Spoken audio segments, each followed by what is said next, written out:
Thank you. All right, before we introduce tonight's speaker, I'd like to remind everyone that we have a reception after the speech, and so if you'll stay there, we'll have a book signing, and you can purchase books right over here.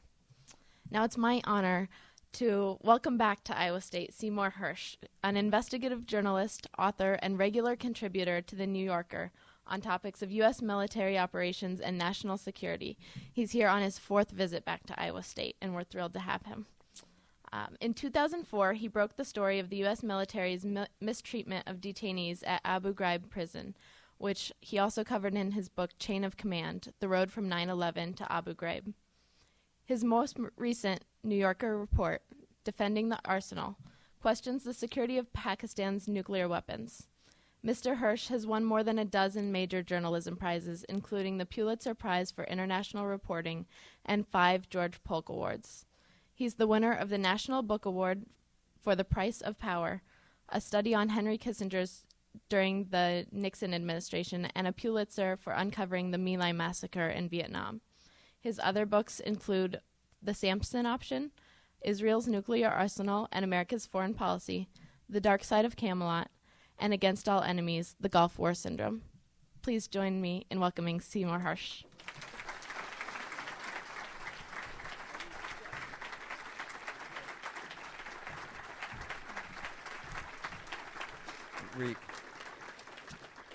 I'm tempted to tell you a George Romney story, but remind me, maybe I will. It's pretty good, but we'll deal with it later. I'm going to say what's on my putative mind for the next 30 or 40 minutes, and then we should have a colloquy. We should talk about what's going on, what you think. I was tempted to begin this whole thing by I'm always skeptical. I was going to begin this talk by waiting a second. Oh, can you not hear me?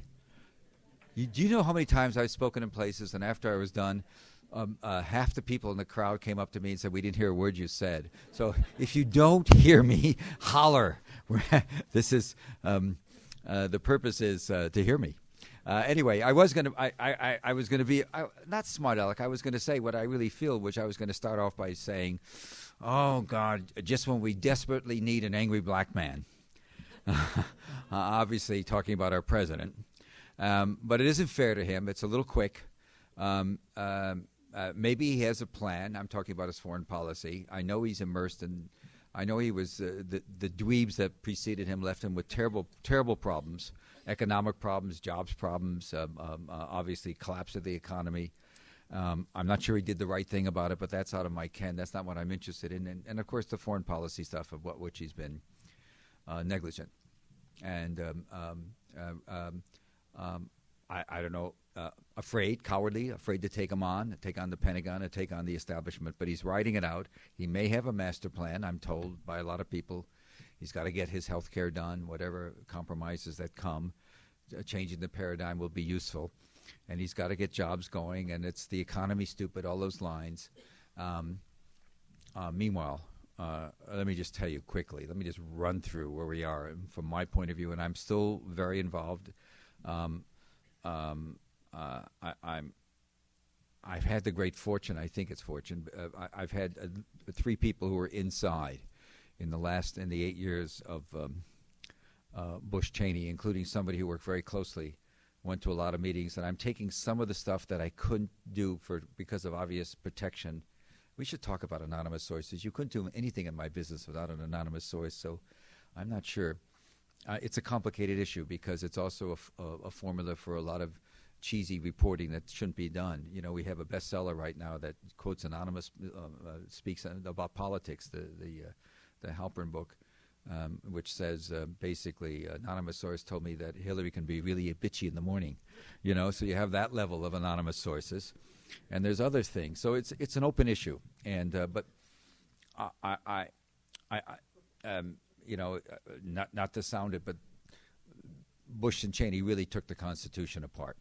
And as much as you think you know, it's worse. But so here we are. Let me tell you where we are. We're talking about Obama. It's a year and 2 months in. Let's see. We're still torturing, no question. Right now, things are much better. Many of the prisons are better. Bagram and other places are cleaner. Guantanamo's cleaner, better. There's more visibility and transparency in how more people are seeing it. But basically, there's an understanding in the battlefield in Afghanistan that the order is essentially, the rule is that when you capture a suspect, somebody who thinks who may be a Taliban, and how one differentiates a Taliban from a Pashtun is another story. But if you think they're somebody bad, you have 72 hours tactically. The point being, the only real intelligence you're going to get is what you get tactically immediately. Where are they? When are they going to hit you? Where are they hiding? And the abuses that take place in those 72 hours transcend, and I know this from inside, anything we've seen before. And the kids suffer. Maybe I'll talk about that later, because the victims also, you can't do it and not become a victim too. So we still torture. It goes on. We still rendition. We still grab people without any due process. We go into a country where we have a diplomatic relationship. We have an ambassador. We have a CIC chief of station. We still have teams, high-value target teams, many of them working for something known as the Joint Special Operations Command, JSOC, which I've been screaming for years was basically a murder incorporated, although I don't fault the guys that do the killing. These are SEALs, Delta Force, some of the best, most honorable people in our military, and the most well-trained, who are under orders to go and take out high-value targets. There's the question of, are they targets? Are they suspects? It turns out the evidence is always much more flimsy, so a lot of wrong people get hit, which is inevitable. But we still do go into a country and we'll see somebody and bring them into a prison. That's rendition, without any of the due process, without any habeas, without anything. We're still doing that. We still have secret prisons, folks. The president has said he's going to stop all the CIA prisons, the so-called black prisons. He has done that. But he has not stopped some of the prisons run by the Special Operations Command.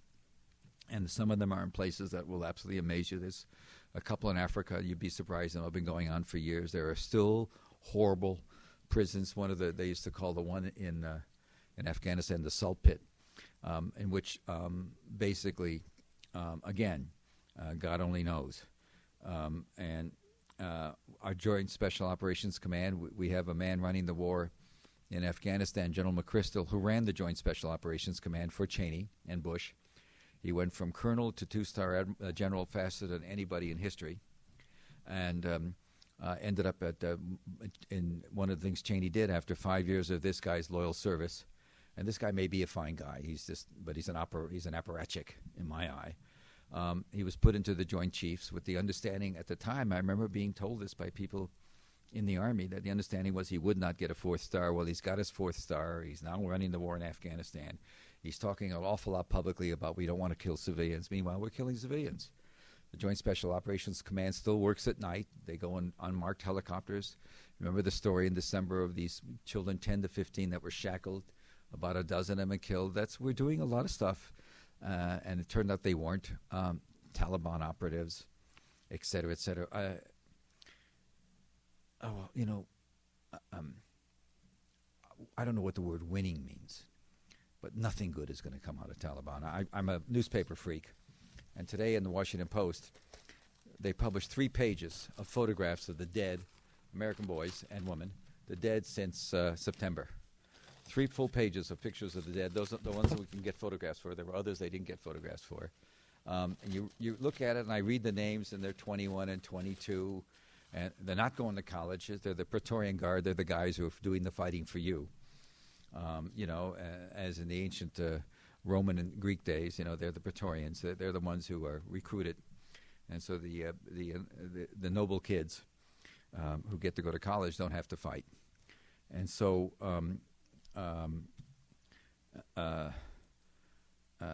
I don't know anybody who thinks it's viable. It's just not. We're not going to. The whole predicate of the war is that we're going to stand up the Afghan army. I have a friend who went to a meeting at the White House who knows a lot about it. And this is not about Obama. This is about bureaucracy. And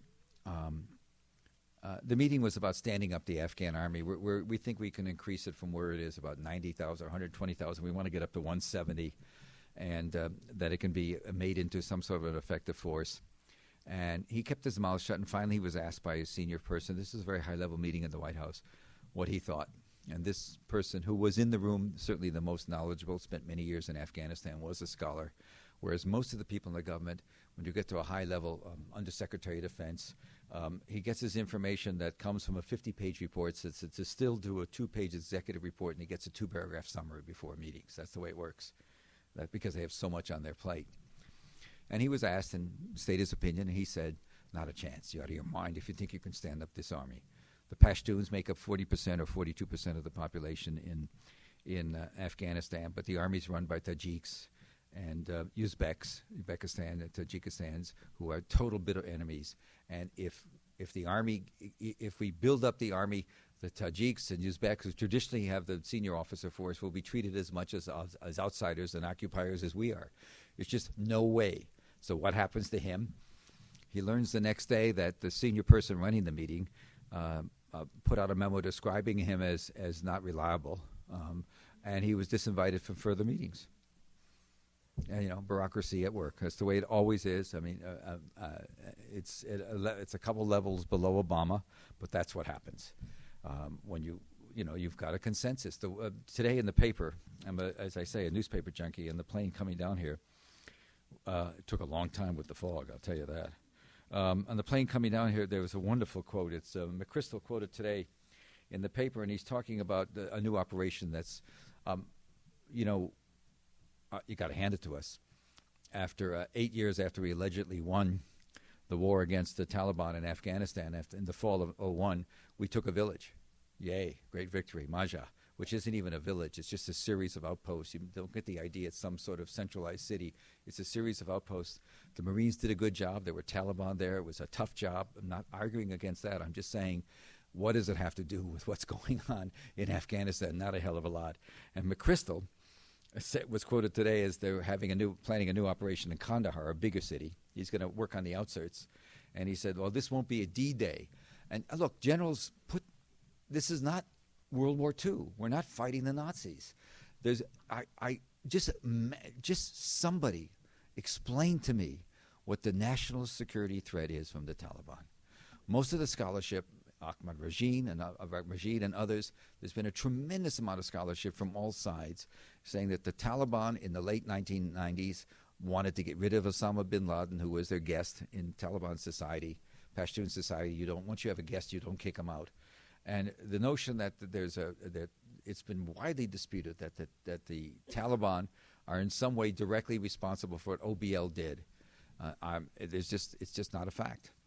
It's just not a fact. They certainly did tolerate Osama bin Laden staying there, but the idea that they were a party to what he did there's just no evidence for it. And it's just the question is, does anybody in Afghanistan want to come down and knock down a building in New York? No. So what's the solution? The solution, when I was in Pakistan and India recently, and in America, what do I hear from everybody, all sides, secular, religious? Negotiate, talk to the Taliban. They're very mercantile. They're growing poppy, but give them something else to grow that's worthwhile. They have an enormous amount of incredible marble. They have marble in Afghanistan that is as luxurious as anything the Italians sell all over the world, and they mine it by blowing it out, by destroying 90%. You could really do an awful lot. There's a lot of things you could do with 1/100th of the money. And talk about money. We're paying a fortune to run this war. This war is going to cost so much more than Obama's being told. First of all, it's not 30,000 troops. It's going to be closer to 40. Why? Because the Joint Chiefs always cheat on the fringes. That's what they do. They always get more troops than this happened in the Vietnam War. This is the normal byplay. In fact, the White House was upset to learn there's going to be 38,000 troops going in, which, by the way, means more troops, more expense. In Iraq, it was a 1-to-1 relationship between the outside contractors, like Blackwater, and the soldiers. In Afghanistan, it's less. It's about 1 to 2. For every 2 soldiers, there's 1 contractor. But that still means we're going to be looking at an army of around 100, when they're all in, over 100,000, with 50 or 60,000 contractors that are being paid. And how are you going to supply them? Most of the supplies come in now, 85%, so I'm told that's the number the Pentagon uses, comes in through a ship. I'm talking about oil and water. Our boys need a lot of fuel a lot of water. It's going to get very hot soon in Afghanistan. We drink an enormous amount, particularly because we're walking around with such heavy armaments. We're wearing, shield. We're wearing 70 pounds of stuff, to stop bullets, all that the stuff. And I'm glad they have it, and Kevlar and whatever it is. But most of the stuff comes in through Pakistan. What they're not telling you is they're having a lot of trouble with ambushes. It comes in from Karachi, the port, the main port, which is a very troubled part of Pakistan.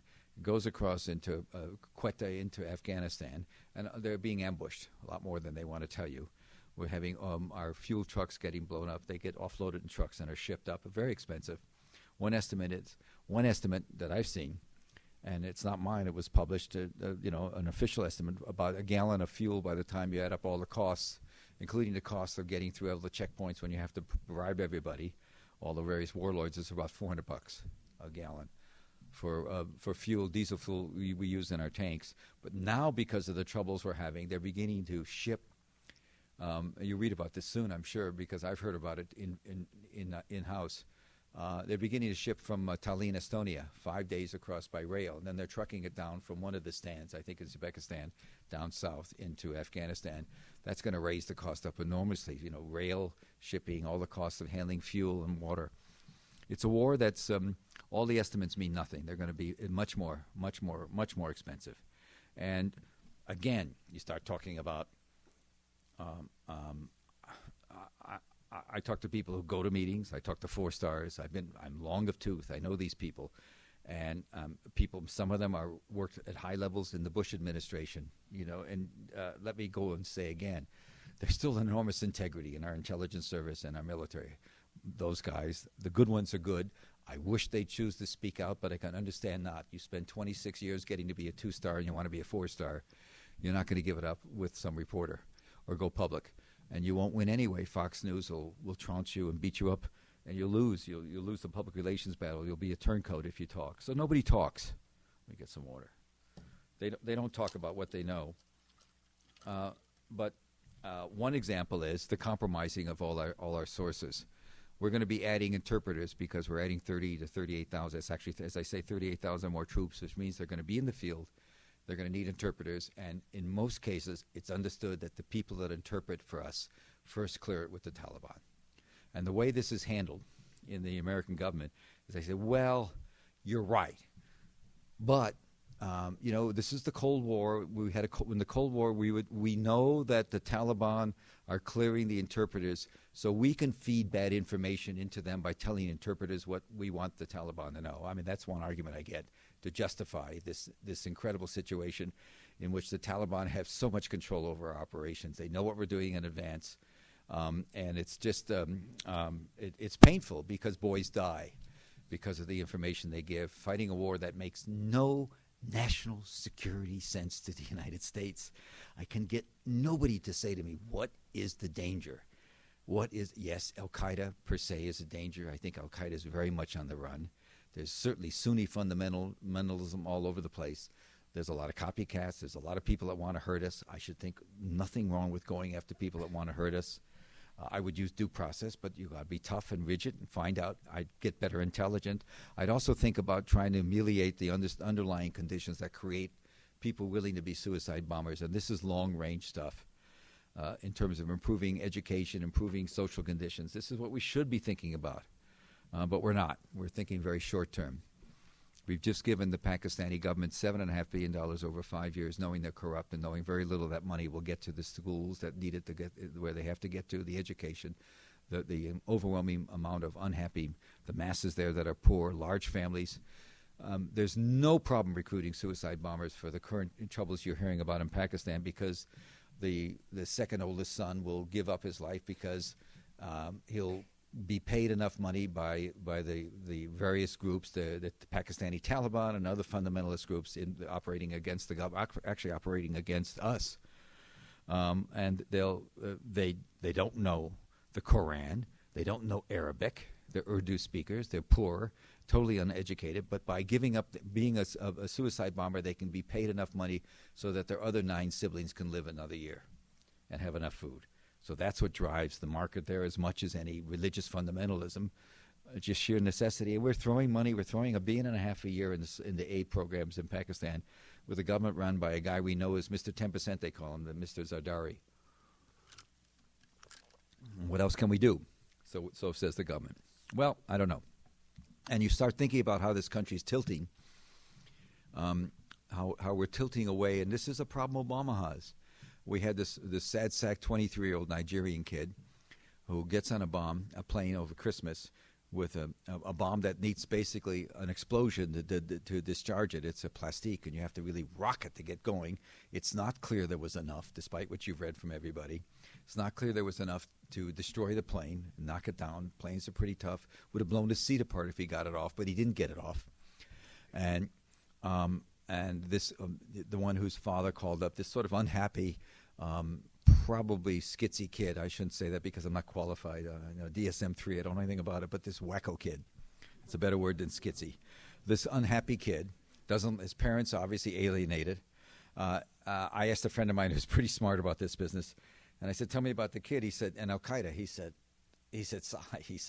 if you'd gone 35 years ago in any bar in Northern Ireland, and said to the rummies, who are you? They'd all say, I'm IRA, I'm an IRA. Everybody's claiming to be Al-Qaeda. If that's the best Al-Qaeda could do after 8 years after Reed, the guy who failed to get the bomb off in his shoe, what are we so worried about? But panic that we gave him his Miranda warnings. Oh, my God, panic. We gave him a Miranda warning. Guess what? Once he's in American custody, whether we give it to him or not, it's his. That's what the Supreme Court says. It's his. If we didn't give it to him, we're violating the order. Panic because he was treated with some of the due processes, the way the treatment was handled by the FBI and police forces. He was treated as a criminal. Panic that he wasn't treated as a terrorist and not given any rights. Although my understanding of the Supreme Court, it says that once the persons living in the country get the rights. Now, there's a lot of questions about where he lives or not, but the notion that people who aren't Americans aren't eligible to get rights, or at least there's not a case for it. It's pretty amazing. The Supreme Court made it clear. They knew the difference between persons and citizens. We have countries like Kuwait where there's 5% are citizens and the rest are slaves. That's what they wanted to avoid. That was clear. Anyway, the move to the right. I spent some time recently with the lawyer for Khalid Sheikh Mohammed. He's the known, admitted, self-declared terrorist, waterboarded 183 times. And there's a big debate now whether they should have a trial in New York. With Eric Holder, the Attorney General, said yes, and then the New York said no, and nobody knows where it's going to go now. Will Obama back off? Will he be treated as in a military tribunal, or will he be given the justice the same trial that his predecessors, the Al Qaeda trial? We had trials in '83 and rather '98 on the guys who did the '93 bombing in New York, if you remember, and they were found convicted. The system worked. And I don't know what's so horrible about having it in New York. I would think it would demonstrate that we are a system of laws. When Bush, for whatever reason, after 9/11, became a global war on terrorism, in India, which has an awful long history of terrorism, long history, unlike us, when the train station was blown up, remember the attack on the train station in Mumbai about 3 years ago, 750 or 800 people were killed, treated it as a crime. Treated as a criminal activity. In Spain, which has had a long history of terrorism, including a horrible civil war, but they still have vast problems with a lot of violence. When the train station Madrid was blown up, they treated it as a criminal act. We are so inexperienced with terrorism. Instead of maybe doing something different in the beginning and acknowledging England went through with the IRA and other attacks 70 years of horrible stuff. Germany had Baader-Meinhof. The Italians had the Red Brigade. Terrorism and violence is really a part of society. I mean, it's a horrible part, but it exists.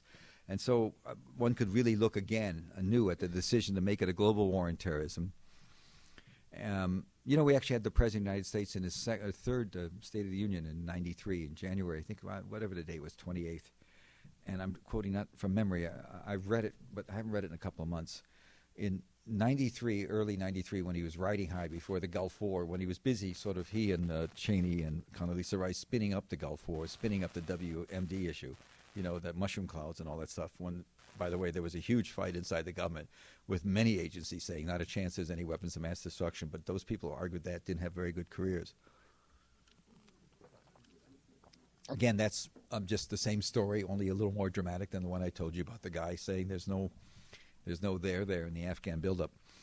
But Bush was giving a State of the Union address, and he said, we've since, to a lot of applause, and he said, and again in '03, he said, and we've captured in the last 2 years, or a year and a half, we've captured more than 3,000 Al-Qaeda and other terrorists. A lot of cheers. And let me tell you something, he said with that wonderful sort of smirk he has. He said, many of them will not see the light of day again, right? More applause. What was he talking about? He was talking about the President of the United States celebrating Murder One right in front of us. There was nothing hidden about it. That's what he was talking about. He was talking about people we put to death without due process. And that's just not, maybe that is us, and maybe that's what we should do. But, I was a soldier, and the notion of soldiers being assassinated was the farthest. Nobody ever told us about that.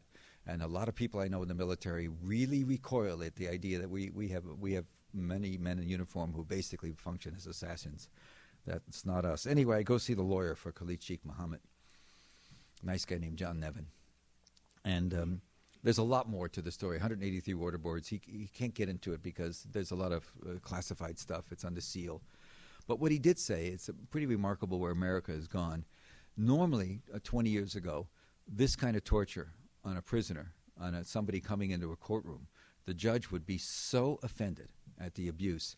If some of you old-timers remember the Daniel Ellsberg, there was actually an interesting movie about him that was one of the Oscar nominees, documentary. Daniel Ellsberg was on trial for leaking the Pentagon Papers, and it was discovered that the judge in the case had conversations about being named Attorney General, and and the courts just threw the whole thing out.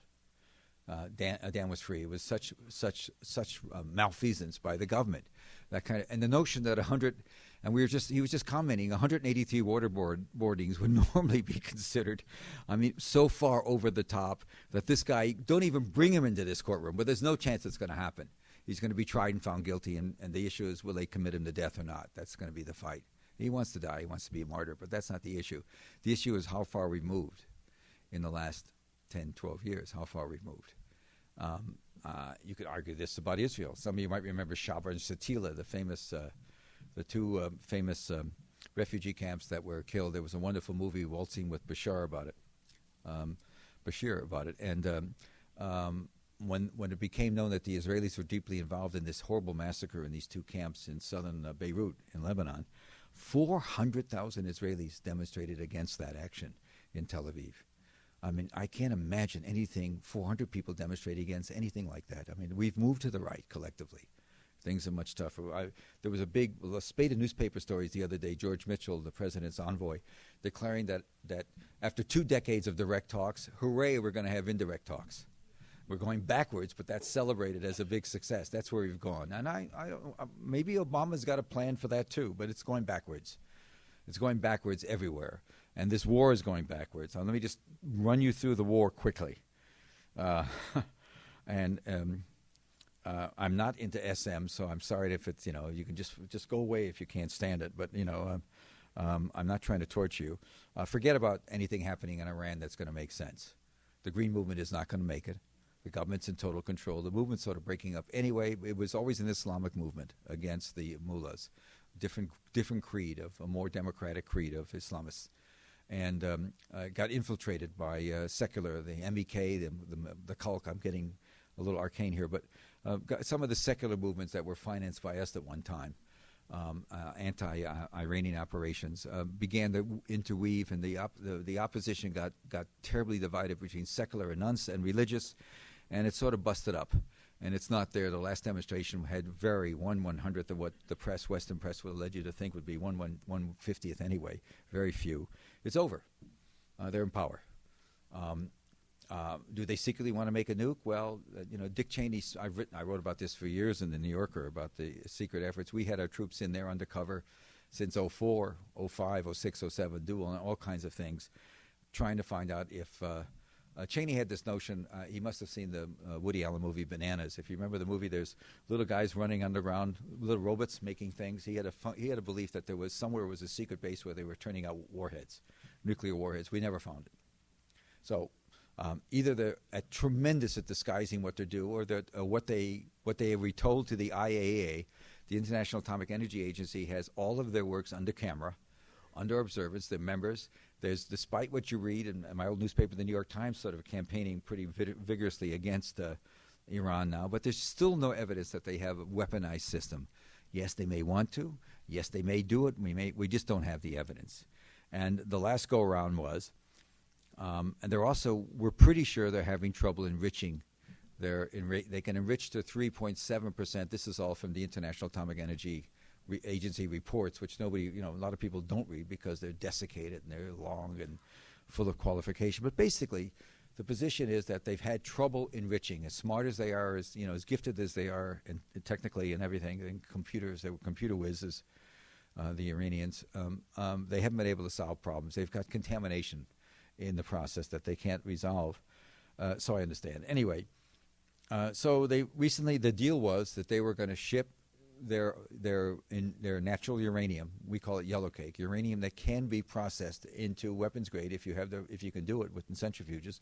Constantly have cascades, and each time produce more of the bomb grade material in minute amounts. They were going to ship what they had to the Russians, who were going to reprocess it. They need a lot of for medical reasons, barium tests and other sorts of tests, and they're very sophisticated as physicians. Many of them are trained here in the old days. Many of their nuclear physicists were trained here under the Shah and before then. They just need 20% uranium enriched to that level so they can use it for medical purposes. So the deal was they would ship it to Russia to enrich, which is interesting, given all this concern about their ability to enrich. They can't do it indigenously, apparently. The Russians would then ship it to the hated French. Everybody loves to hate the French. The hated French, who would then put it in a form, a pellet form that can't be used for weapons, and send it back to Iran for medical use. And this deal was done. Everybody was happy. And then the mantra began, a conservative beginning. Iran has enough natural uranium that if they could enrich it, would be enough to make a warhead in a year. So we wanted them to ship everything at once. The Iranians said, we're going to give it all to the Russians, but we're going to do it in 3 batches. We're not going to do it at once. Just because you have this hysteria about us, we're a sovereign country, we're going to do it the way we want to. That's what the fight was about. Really, I'm telling you, that's literally what, and how do I know? I know people involved in the negotiations. They have lunch and they hit our head because they can't win. Because there's always going to be yahoos out there who say they shouldn't have any in natural uranium right now. They shouldn't have any. It's all over the place. There's a big vein of it right now we discovered down deep in southern Virginia, natural uranium. And the argument about opening it up, if you open it up, it begins to create it has pollution aspects. Keep it underground. Once you open up and begin to mine it, you can really pollute the area. This is near Danville, Virginia, way down in the south corner. Anyway, there's an argument for we don't need it. Why mine it? But the Iranian situation doesn't have to be the way it is. He started off great, Obama, talking about the Republic of Iran and talking about his talk in Cairo, and he hasn't delivered. Raising expectations is really a bad thing to do. Iraq. Okay, there was an election, but it wasn't a democratic election. This is not a democracy. What's going to happen is, and by the way, if you read the European and the Middle Eastern press on it, everybody went, what an election. Are you kidding? Only in America was it described as the great ballot. Everybody, the Sunnis voted their votes and the Shia voted their votes. Everybody voted the way the mullahs and their leaders told them to vote. There was an election. People did vote, 62%, which was much less than the previous election, but you wouldn't know it. You had the notion of tremendous turnout. The country's full of bad stuff, And basically what my heuristic guess, I don't really, I watch it because obviously Iraq is on this screen. I think we're going to end up with most commentators around the world think Maliki will not be the prime minister. You don't read this in the press, but he's not going to get enough votes to be the prime minister. There's going to be a huge fight. And Maliki represents one group of Shiites. There's a religious man named Muqtada Sadr who spent the last year in Iran being educated. If he's going to talk the talk as a religious leader, the Iranians said, you better know something, kid. And they gave him a year training, I think in Qom. And, to get him to be to the level where he can not be an Ayatollah like his father was, or his grandfather, but get him up to speed. You're going to see Shia versus Shia. And the Sunnis, the smaller percentage of the country, the long-standing Baathists, will probably join in on one side against Maliki, because the odds are that they'll get a better cut of the. Maliki is not going to give them anything in terms of the oil money. They have a tremendous oil reservoir. They could all be rich. If they ever worked it out, they could all live happily ever after, but forget that. And our troops, which are leaving, may end up going in on the side of Maliki if there's a civil war among the Shia. That's one scenario that's just as plausible as anything else. We're being. I know I'm, Mary Sunshine here. But I don't think it's so good. Pakistan, I wrote about the nukes. There's a tremendous problem. We're pushing the Paks to do something they'll never do. The Pakistanis have always considered the Indians and India-controlled part of Kashmir their enemy. They're not worried about, and they're also worried sick about Afghanistan, because we're allowing the Indians to play a major role in Afghanistan more and more. And they see us as being a vehicle for India to getting a bigger foothold in Afghanistan, and they don't want the Indians, their arch enemies, that close to them. And so it's going to be, it's going to be rough. It's far from over. The wars we're doing by forcing the Pakistani Taliban out of Waziristan and these other tribal territories, where are they going? They're going to other parts of Pakistan, Baluchistan, Sindh, where they haven't been. So disarray and disaffection is spreading in the country. Violence is increasing. And it's all because we thought that by forcing the Pakistanis to clean up the border areas, we could control what's happening in Afghanistan, keep the Afghanistans from coming off, going across into sanctuary. It's not going to work. It's also, no amount of troops can stop the border. The border between Pakistan and Afghanistan is the Hindu Kush Mountains. If anybody bothered to read what the Russians wrote about it, and the Russians, as you know, were driven off in 1989, tail between their legs out of Afghanistan. One of their after-action studies, and they've classified them all, but a lot of scholars got into them when Russia fell in 91 and 92. And there's been some really interesting papers, and a lot of them written by Russians now living in England, about at one point they thought they wanted to seal off the border. They didn't want everybody going into Pakistan for sanctuary. They thought 250,000 troops would be enough to cover. 250,000 alone would cover the Hindu Kush and stop it. And then they concluded that's not even enough troops. How are you going to stop that border? How are you going to force? You're always going to have valleys to cross. It's just one of those places. It's just not it's the wrong approach. And a lot of people say that, but that's the Afghan FPAC policy that we have. The generals are running it. And so I've been talking about 2 days. Okay. So this is all macro stuff. I'm giving you this sort of world horrible tour. Let me tell you a micro story. I thought about it at dinner tonight. I had dinner with some students. We were talking a little bit about the My Lai story. You know that for some of you don't remember, there was a war in a place called Vietnam. And I'm not holding students here knowing anything about the Vietnam War. When I was growing up in Chicago, I was born in 1937. After World War II, when I was growing up, World War I mean, are you kidding? What did I know about it? Hemingway, Fields of Poppies, Sassoon's poetry, a little bit of stuff I was forced to read maybe in college. I didn't know much about World War I. You get into it later. There's no reason anybody today should know much about Vietnam. But one day in Vietnam, in this war we fought against, I'm not suggesting there's no learning curve in America, but we went into a war, into a country with which we did not know the language, we did not know the culture, on a lot of bad assumptions about who they were and what their policies were. This is called the Vietnam War. We did it again in Iraq, and we're doing it again in Afghanistan. I don't know what's in the water we drink in this country, but we sure makes us dumb. So we had this war, and one day in this war, we were fighting a peasant guerrilla war that we went in on the side of a corrupt government, the South Vietnamese, and our soldiers went in there, and we thought we were fighting communists. So one day, in one of the villages, in an area that we knew was heavily trafficked by what we called the communists. We called them the Viet Cong. They were mostly Vietnamese nationalists, people who weren't necessarily pro-communist, but against the government. There was people who lived in South Vietnam, but because they were against us, it was easy to describe them as pro-communist, which they probably were, because the communists made more sense to them than we did, coming in as occupiers with General Motors dropping bombs on everybody. So one day, these group of kids in a Charlie company, a village, They get to Vietnam in the last week of December '67, and this is something Robert McNamara, who's considered to be sort of a great man. I think he's a psychotic liar, but then I think most people in government are psychotic liars. So, but he's pretty high level. I covered the war in the 60s. I covered McNamara. And we had trouble. We had a draft going, which 30 years ago, a speech like this I would be making in a basketball stadium, because the kids were, during the Vietnam War, they were on their line. They were being drafted to the war. 500,000 Americans were in there. 10,000 people would come to an anti-war speech. I'm serious. That's how big it was. And so no draft means there's no risks, there's less interest. So there was trouble even with the draft. Kids, the brighter kids were resisting the draft, were getting out, were getting and walking away, going to Canada, becoming anti-war people. And so they did something they had to do. They lowered the standards so they could get into the barrios, into the Mexican, American, Hispanic barrios, into the black ghettos. They lowered the standards so they could get the kids who weren't getting the best education or the best scores, or were first generation kids who hadn't had the chances for education, get them into the Army. The idea being that the Army was an educator. It's called Project 100,000.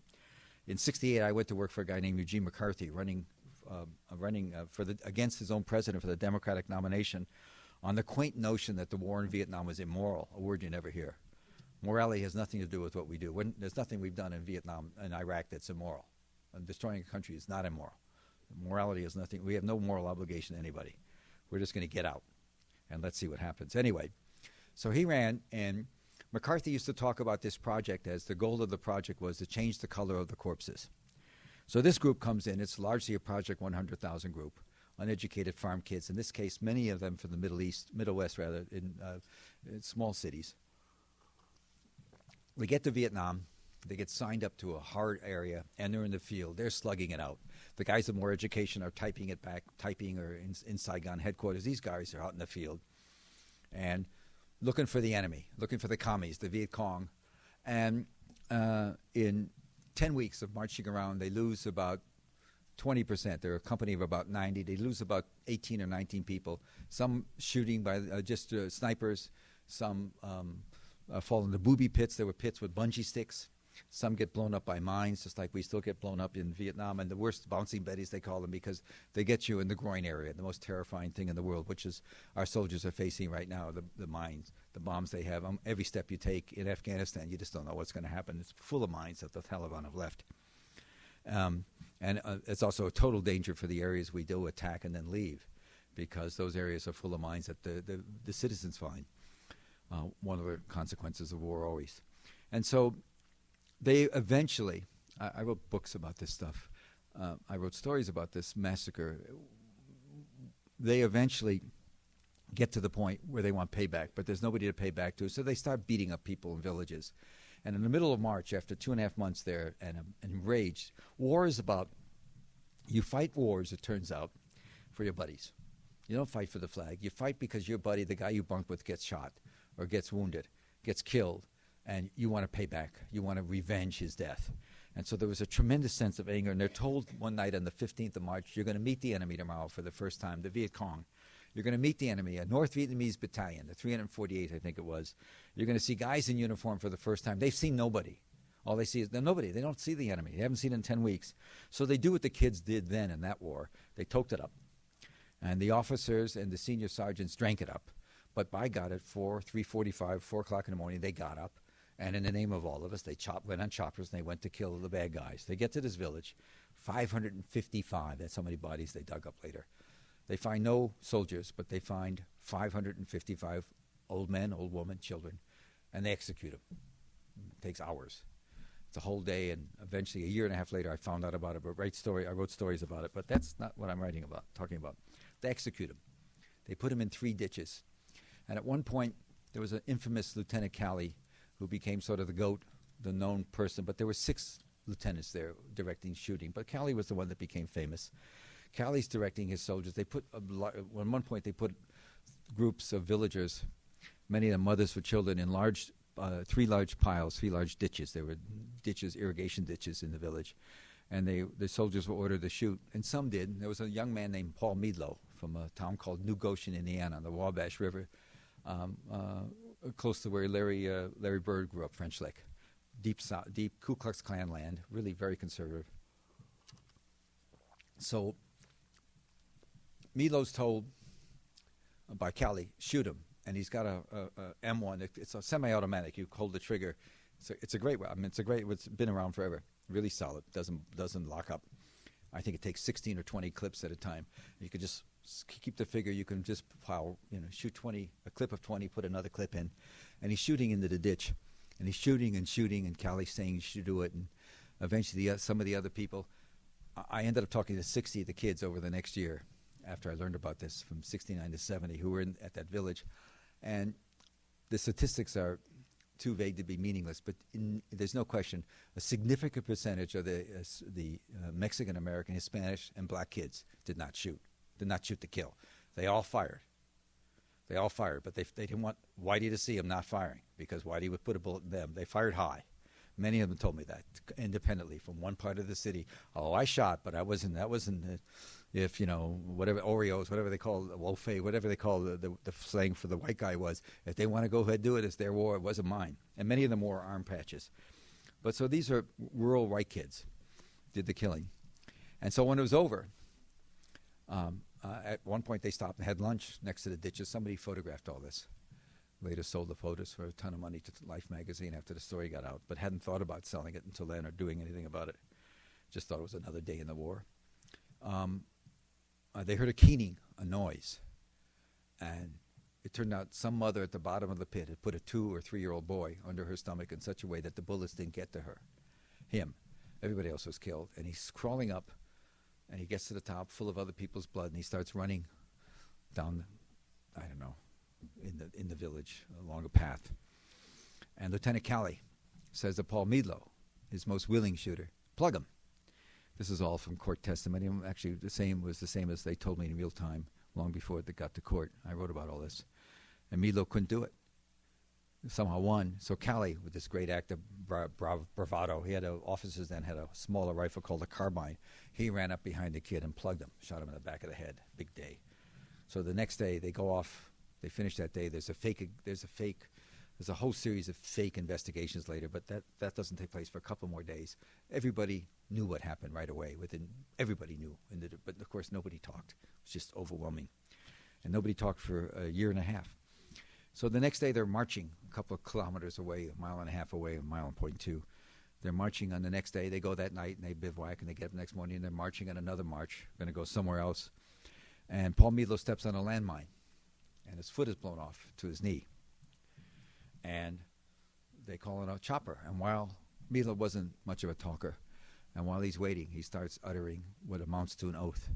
God has punished me, Lieutenant Callie, for what I've done, and God will punish you and punish all of you. God will punish you and all of you. And the other soldiers, as they later told me, get him out of here, get him out of here. Nobody wanted to hear that. Chopper comes, takes him away. I don't hear about this. I'm doing the story. A year and a half later, I get the story, and I'm chasing the story, and I started finding kids in the unit, and I'm writing stuff. Nobody would buy it. I had been McCarthy's press secretary, had been an AP correspondent.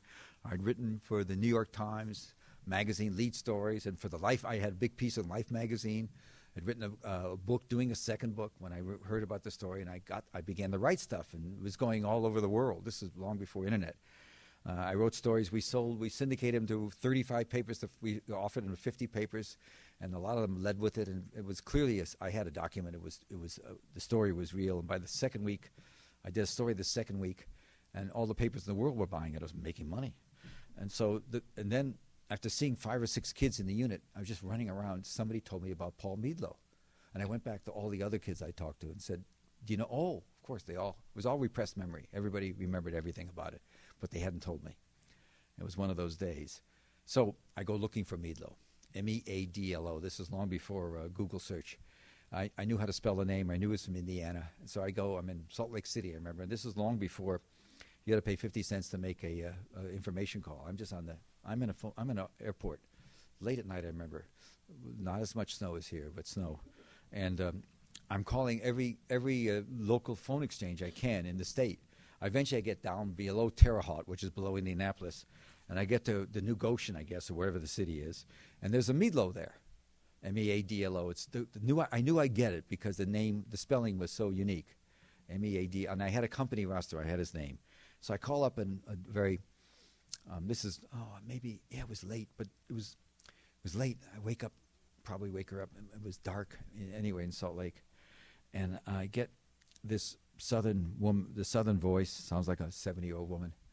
And I say, I'm looking for Paul, and long silence. How's his leg? Well, he's doing all right. And this is the one who was in the Army. Yes, I'm a reporter. I want to see him. Well, I can't speak for him. He's sleeping now. I can't tell you what's going to happen. I'm going to come tomorrow. Is that okay? She said, I can't promise anything. I fly. I remember getting on a plane all night, and I get to Indianapolis, and I get to drive. I have to drive hours. I get to New Goshen. It's again, no search engine. It's some of you might remember Norman Rockwell used to do these paintings for the Saturday Evening Post of sort of iconic rural American farm life. This was beaten up, undeveloped, crappy chicken farm. The coops are all over the place. The chickens are all over the place. The house is a wooden shack. This is as poor as it gets in a poor part of the world, and this is the poorest corner of it. And I pull up, it's midday, and I pull up in this rent-a-car, and I've got this ratty suit on. I come out, and she comes out to see me. And as I say, she was really about 50, but she looked older. No man clearly was around, sort of harried and beaten up and small and withered. And I say to her, it's amazing. That's what makes this business so amazing. I say, I'm the reporter. I'm coming to see your son. And she said, well, he's in there. I told him you called. He's in there. You can go talk to him. And I said, okay, thank you, ma'am. And then she says, this old lady, this old uneducated lady, she says to me, I gave them a good boy, and they sent me back a murderer. And I'm telling you, we're going to pay for this war like we paid for that one. We don't have any idea what's coming. It's coming. These kids are coming back. You see the domestic violence. You see the troubles. You can't do, and the kids right now doing the torture I'm talking about in the first 3 days are suffering because they're talking to their mentors about it. That's how I hear about it. The young officers talk to people that they know in the system. So, on that cheerful, wonderful note, you guys still have time to go party. Let's do questions, and we'll get you out of here. And yeah, let's go. I mean, so just somebody's got a mic, and you know who to ask. We'll start over in a corner, though, because let's just do that. And let's just do questions, and and please, everybody can believe me. I'm one person talking. I may not be right about anything. I don't make any claims. Yes. Oh, I can ask a question now. Wherever you are, let's go. I'm here. Yes. Yeah. Did you know that during the Vietnam War that I used to be a second lieutenant in Tehran, part of the extension of the NATO called CENTO. And I was stationed at the Tehran International Airport where the C-133 landed before going to Vietnam. 5 out of every 6 planes were basically carrying the commodities, which would be downloaded into the place called Gate Gazvin or Gate Vietnams. And only one had the supply to go to Vietnam. Are you suspicious that the same thing may be happening in Karachi for the supply going to Afghanistan? You mean being diverted, you mean? Yeah, they had like a whiskey, they had appliances, everything. The corruption, you can't even begin to imagine the corruption. You can't even get into the corruption of the, first of all, don't forget, the General Accounting Office has reported in late 05, I think December 31st actually, 05, that anywhere from $12 to $14 billion in cash disappeared in Iraq. A lot of it was on deposit for the Iraqi oil money that was on deposit with our Federal Reserve gone. And they have no idea where it went. Billions of dollars have been abused. And yes, corruption is always, but corruption is endemic in war. I didn't know that about Tehran. 5 out of the 6? How do you know that? Where are you? I'm here. Oh. As I said, I was the second lieutenant stationed at the airport. I used to go to traveling with some of those people. Everything we needed, we distributed through the Middle East and sometimes Russia. You can go outside of Kabul and find any American weapon, including the American Kevlar padding. Everything's on sale there. Soldiers sell their stuff off their backs. Other stuff is stolen. I've heard from people that they have found some of the troops coming back. In one case, the Air Force security officer was inspecting a Conex. An American Green Beret unit was going back, a reserve unit from Florida, and the Air Force wanted to inspect the unit, but they were going to fly back a military transport. This is about 3 years ago. And they said, can we inspect it? And the officers got very adamant and said no, which made everybody suspicious. And they opened it up, and it was all full of brand new American-manufactured machine guns and other weapons that were supposed to be given to the Afghan military that this guy was shipping home. It turned out he was an arms dealer. And look, I know that story's how I told my friends at the New York Times. I never saw a story about it. Maybe I know that those events I tell you took place. That's endemic. It's sad, though, isn't it? That much abuse. What did you do about it? Nothing. Because if you did something about it, you'd get in trouble, wouldn't you? I did. In fact, at some point I was happy about it because it wasn't just the weapon. I had that one before American had the four-door refrigerator. All right. There you go. Let's do some more questions. Yes, somebody here.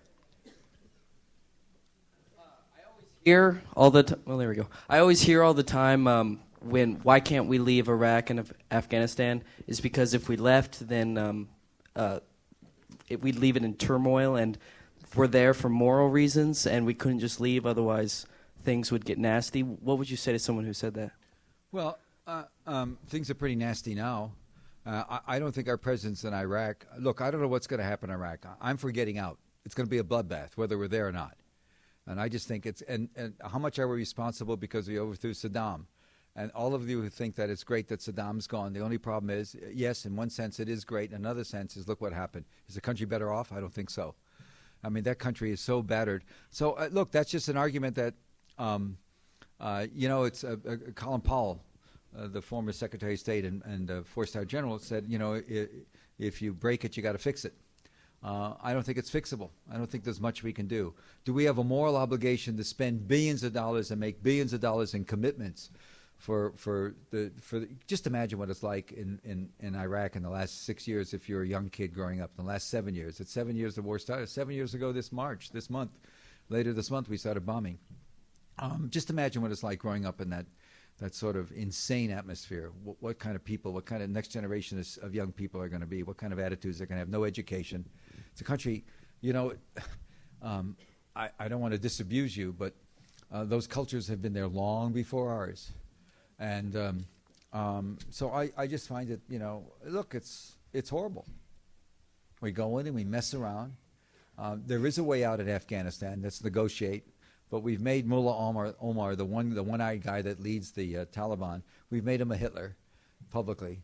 We've made him such a bad person that it's going to be very hard to convince the American people, certainly Republicans, that you can negotiate with him.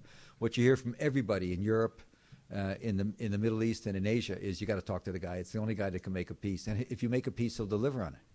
He won't cheat you on it. If you do it right and you're straight with him, he'll stop killing Americans if you get out, and he'll, but then you get into other issues. Is he going to expand? Is he going to take the country? What about women's rights? It's not pretty. But the idea that we have to stay because it's going to be worse if we don't, I don't buy that at all. But that's one man's opinion. And not only mine, it's many. The problem is, there's no solution in Afghanistan. We're not going to win, whatever that means. We're never going to lose. Are we just going to stay there and have another 1,000 boys get killed? For what? What is the national security threat to the United States? And when you look at that question, I would say in Pakistan, the more we diddle around, and I'm not worried about al-Qaeda getting a nuclear bomb from Pakistan. It has 80 or 100 bombs under pretty good protection. If al-Qaeda got a bomb, they wouldn't know what to do with it. They'd have to eat it. I'm worried about some disaffected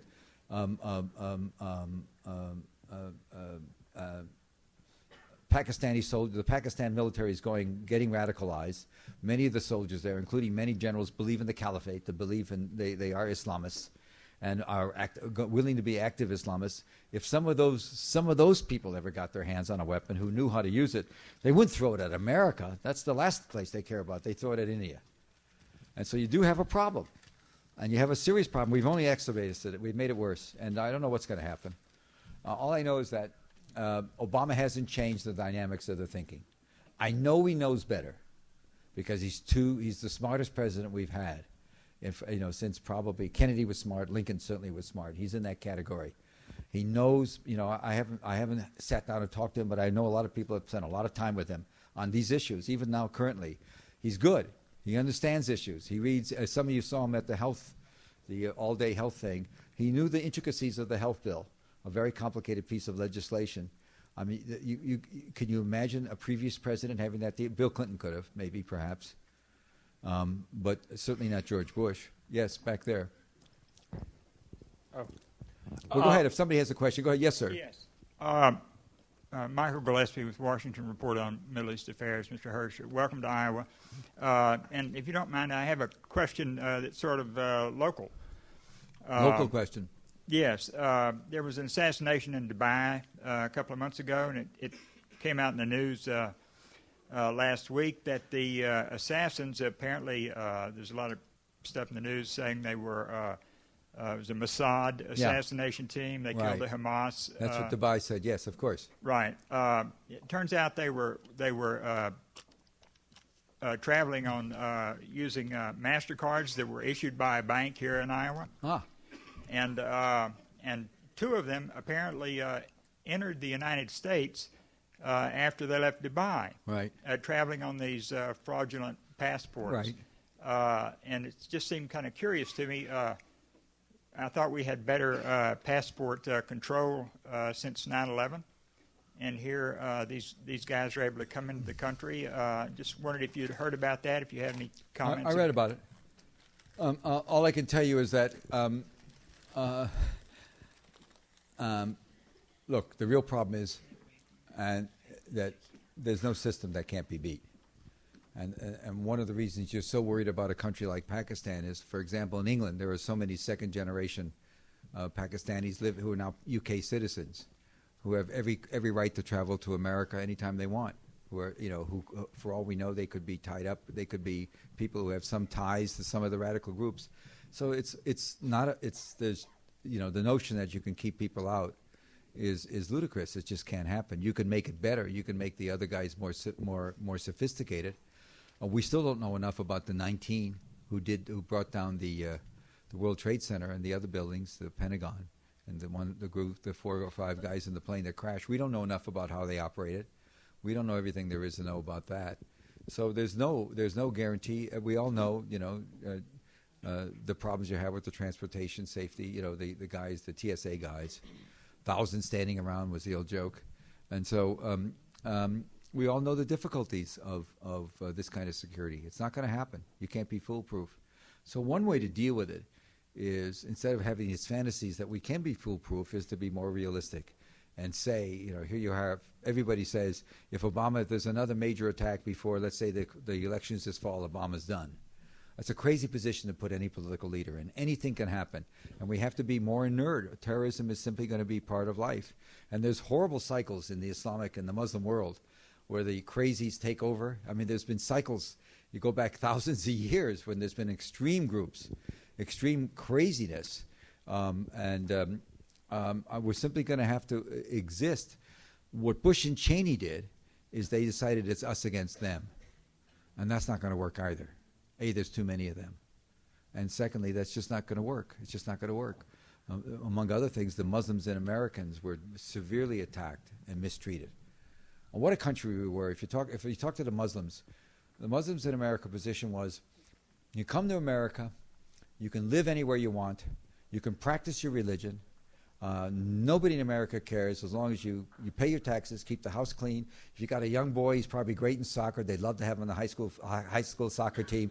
Nobody cares about who you are, how you practice. That's America. And that all got overthrown after 2001. Just think about what we were. We were an oasis. Many of the Republicans, Bush collected more money from Muslims than the Democrats did, because they really valued the notion that they were very much true believers. So I would just go at it another way. There's no way you're going to protect us from people. It's just going to happen, and we have to just understand it's going to happen and do everything we can to stop it. But we don't want to turn everybody into snitches either. That's not what we want. We're not like the Stasi did in East Germany, as we know from the history books, from what we've learned since East Germany fell. Everybody spying on everybody. It's not going to happen here. So this is all very tough questions, and we don't get very good talk from our leaders about it. We don't get much straight talk about it.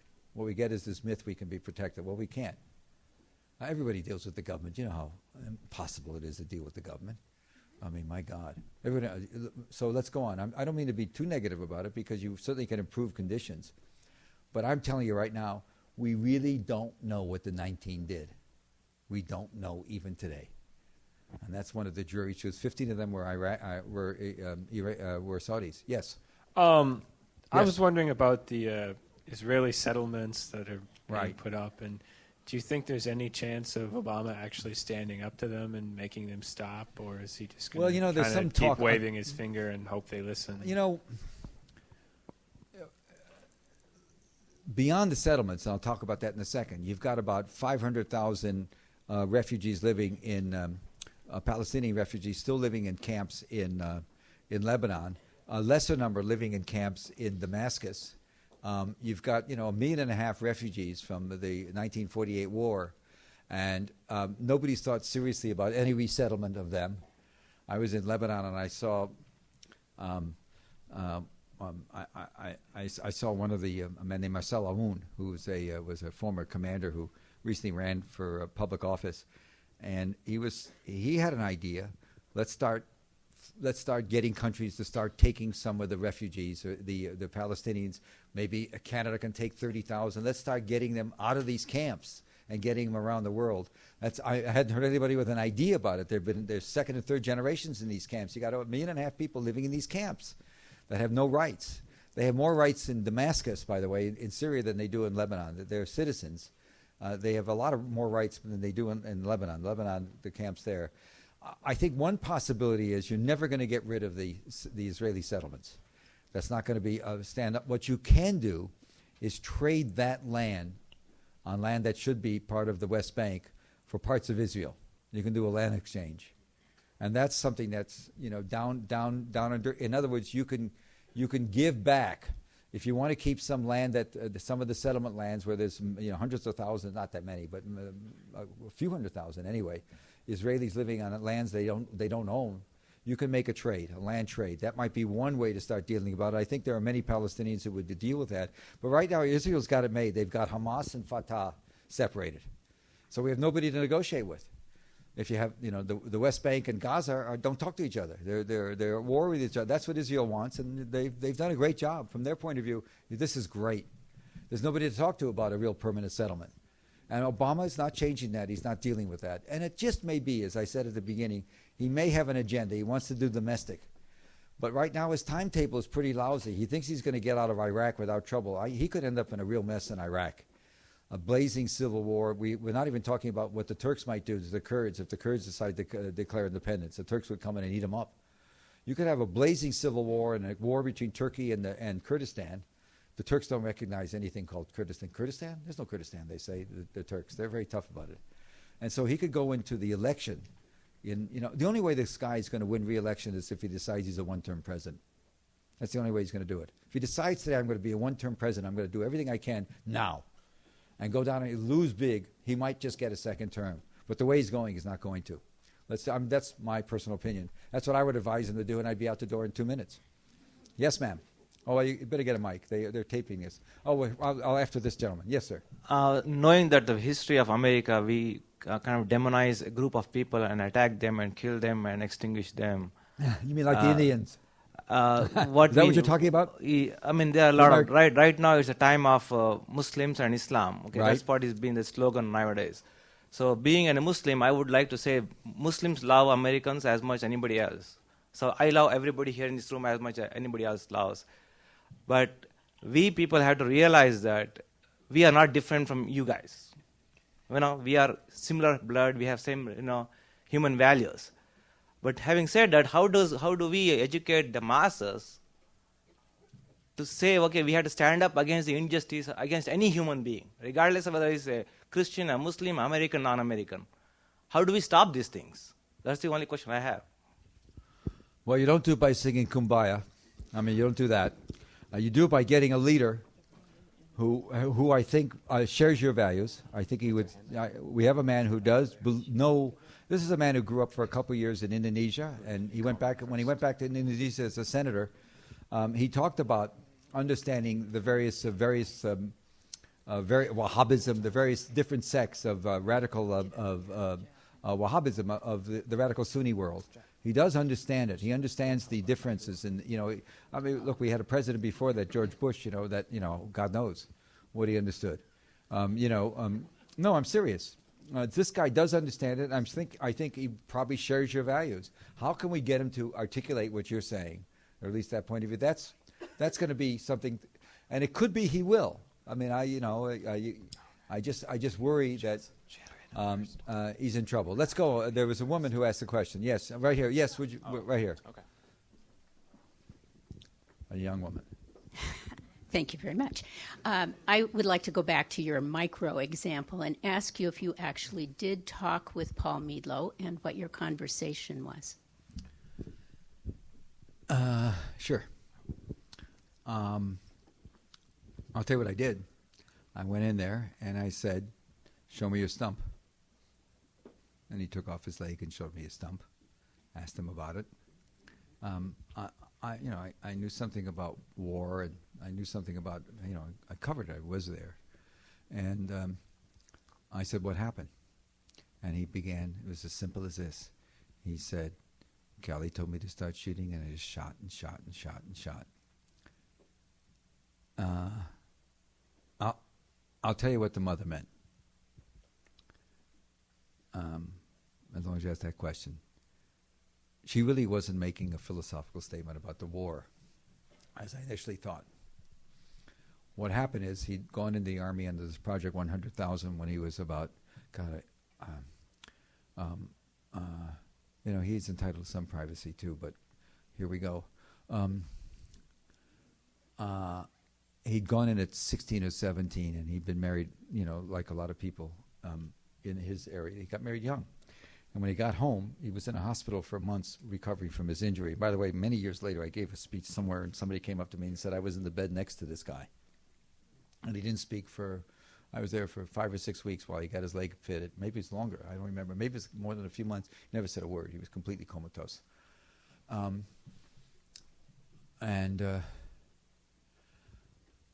he got home, he had a baby. And there was a baby in the house. And he'd been home just from the war, and with his wounds, he was discharged. And usually his wife took care of the baby when there was trouble. And one night, she was dead asleep, and the baby started to cry, and she heard this noise. And he had gotten up and was beating the baby viciously. And she caught him in time. And you can understand why he was beating, what those cries reminded him of. And that's what she meant by he sent me a murderer. I think. I never asked her. It could be she was speaking philosophically about the war. It could be she was speaking about both. But that's what happened. And something I didn't tell, I said it about a year ago. I'll tell you, 1994, 35 years later, I do Abu Ghraib. And I do 3 stories in 3 weeks about Abu Ghraib for the New Yorker. Anybody knows in the New Yorker, I'm telling you, you don't do it. You can't do it. Between the fact-checking and the last editor you get is somebody with an English accent that I'm sure went to Oxford, was the grammarian, and you're discussing comma faults and parallelism. And should we, I think we really should say it was here because it's a parallel sentence. You don't want to have no verb and noun verb and here and without the clause. And then there's somebody who reads it for sibilants, somebody who reads it for sounds. So they read the article, too many S sounds in this paragraph. Let's take a few of the words out. They really do that kind of reading. It's an amazing magazine. They really do that reading. So you do 3. And so anyway, in the middle of it, I'm out pimping my story for the New Yorker. That's what I do when I do. I go on TV and radio. I do speeches, but other than that, I don't go do the interviews unless I have a story in play. I just don't want to. And I'm on a radio show, NPR, that after Suarez. What's the name of that show? Ray Suarez. And he's asking me questions. It's a call-in. It's one of those NPR nationwide programs, and some woman calls up. It's maybe after my second story. I'm doing a third. And she calls up and she said, "I have a child that was in the unit, and nobody will talk to me about it. I try to get the Army to talk to me, and there's a problem. I don't know what to say." So I take a second, and I say, "Do you have a pencil?" And she says, "Yes." I assume most people listening to radio in the afternoon don't sit there with a pen and pencil. I said, "Here's the number," and I quickly ran off my phone number, whatever it was in Washington, my phone office. I said, "Call me." And I didn't get that many calls. Some of the people, it turns out it's tape delayed, so anybody could get it later. But 2 days later, she called, and I go to somewhere in Northeast America, it was a child, it was whatever the relationship was, it was a child who had been in the unit that was in Abu Ghraib and had been in some of the pictures, not the ones you saw, but others. And she had come home early. What happened is when the Army discovered this horrible mess that was in its, when somebody inside the unit went for reasons that have nothing to do with morality, but with a fight with somebody else, he took the videos that they were all sharing of the mistreatment they were doing of prisoners, which everybody knew about, including 3 stars. I mean, the notion that this is one sort of unique thing. I'm not saying Rumsfeld directed it, but everybody knew you could do anything you wanted to anybody. And all this stuff about you and the memos they wrote, they started this from the very beginning. All those memos had nothing to do with what was going on in the field. It didn't sanction it because it was going on. If they hadn't done it, they were still going to do it. They were written. I'm sure they were meant, whatever they were meant to be, they were pernicious, they were horrible. What was going on was going on. And all the memos wouldn't have changed it and still doesn't change it. People do bad things in war. That's what it's all about. That's why it's not such a good idea to send your child to war or have wars. But anyway, and so the unit was sent home. This person wasn't in the photographs. That was we didn't know. Nobody knew much. She was sent home. They were all sent home in disgrace, and it was a reserve unit, a very poor area. This was a very devout Roman Catholic who had changed on the war because of this, and different child comes back. Withdrawn, hostile, and nasty. Had a husband, she left. Had the family, she left. Moved to a nearby town. Took a night job. She's telling me all this. And what happened is, she couldn't figure out what's going on. And Abu Ghraib gets out there, and she wonders about that. And she says, "This is not somebody who's Freud's not on our mind. This is not somebody who's dealing with the unconscious." And I still talk to her about it. I still tease her. I don't believe that she didn't. She said at some point during all this stuff, she remembered that the child had taken a computer with her for watching videos. That's all. There's no R&R in Iraq. You can't go to some island and have a bacchanal. There's no. So everybody has.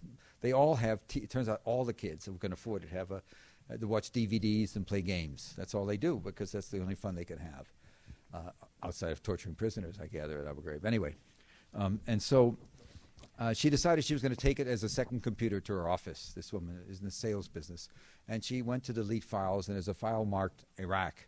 She pressed the button. Out came 80 pictures of one of them, the New Yorker ran. It's the iconic picture of the naked guy, hands behind his head, 2 dogs on each side, 2 Belgian shepherds. We call them German shepherds. We got 500 letters about it.